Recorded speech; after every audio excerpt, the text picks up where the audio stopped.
If you're grateful to be alive, make some noise. Make some noise.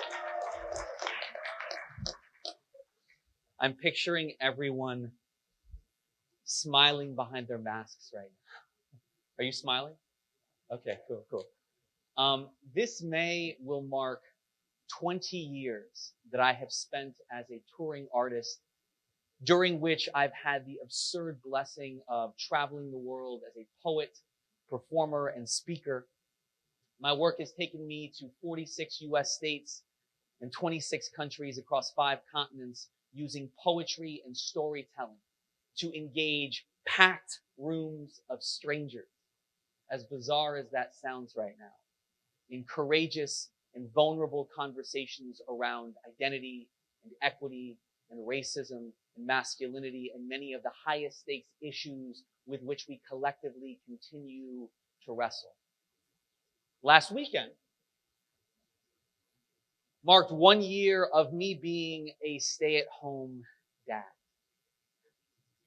Not by choice so much as by necessity.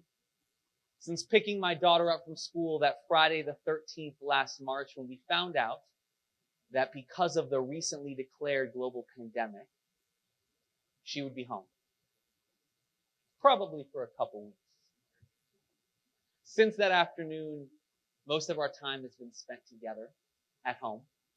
My 2 small kids and my amazing wife and co-parent, which has been one of the most challenging, wonderful, exhausting, and fulfilling times of my life. Something all parents learn. Nothing holds a mirror to your best, and perhaps more often your worst qualities, than your child does. And something I learned over the past year: nothing brings out your best and perhaps more often your worst qualities than a pandemic does, right? Every parent and child in this room knows exactly what I'm talking about. And as we see that hopeful light on the horizon for a more familiar world, these are 8 lessons from fatherhood, culled from the pressure cooker of this past year. 8 lessons I hope to hold close and use to push back against what the status quo continues to tell me about fatherhood and about manhood.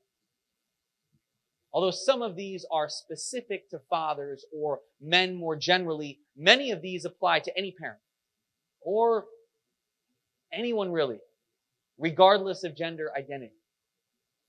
I so wish I could have shared these with my younger self as I waited in the OR to meet my first child. 1, be the father you need. I have an amazing father. As I say in one of my poems, he has grown more in 3 decades than anyone I have ever known. I hope to be half the father he is today. Which is not to say our relationship has been without flaws or hard times, but he has modeled what it means to confront and embrace growth, which perhaps is the greatest model of fatherhood any child could ever hope for. I have dear friends who have never seen their father cry and never will. Never heard their father say, "I love you," or "I'm sorry."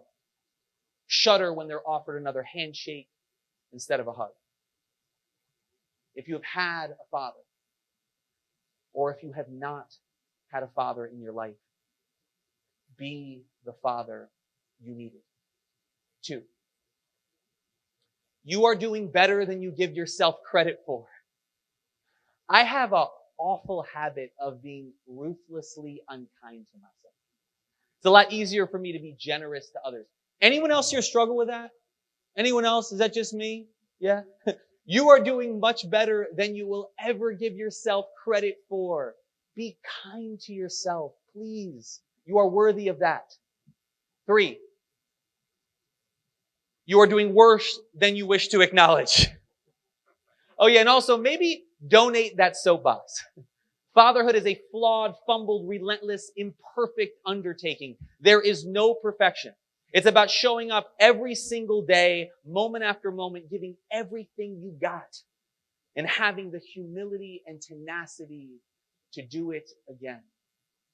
4, you will get much more credit than you deserve for doing the baseline. Because patriarchy, misogyny, sexism, and all the paradigms that keep the bar low for men, yeah, it's annoying when the third person at the park asks you if you're babysitting your own kids and you correct them to say that you're parenting.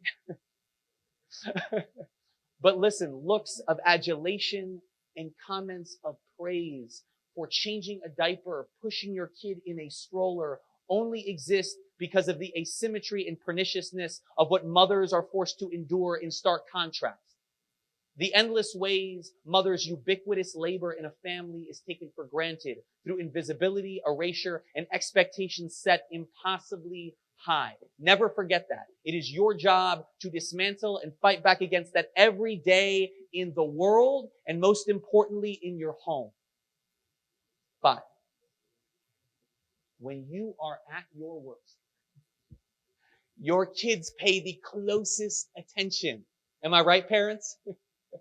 When you argue with their mother, receive devastating news, or yet another rejection letter, or that time you think they're not around and you curse, they soak it all up. How you treat disappointment and failure, how you treat your partner, how you navigate the most difficult and adverse circumstances will all be instructive to them. 6, nothing compares to this life. Much like sleep and endurance are recalibrated by parenthood, so is love. I have no analogy for how I love my kids. I remember calling my mom after our first child was born and asking her, "You love me this much?" And she was like, "Yeah." And I simply responded, "Oh my gosh, I am so sorry for my childhood." 7, parenting is not just what you do with your kids. Cleaning up the kitchen is father. Preparing their lunchbox is father. Folding clothes is father. Paying rent is father. Working on your marriage is father. Going to therapy is father. 8,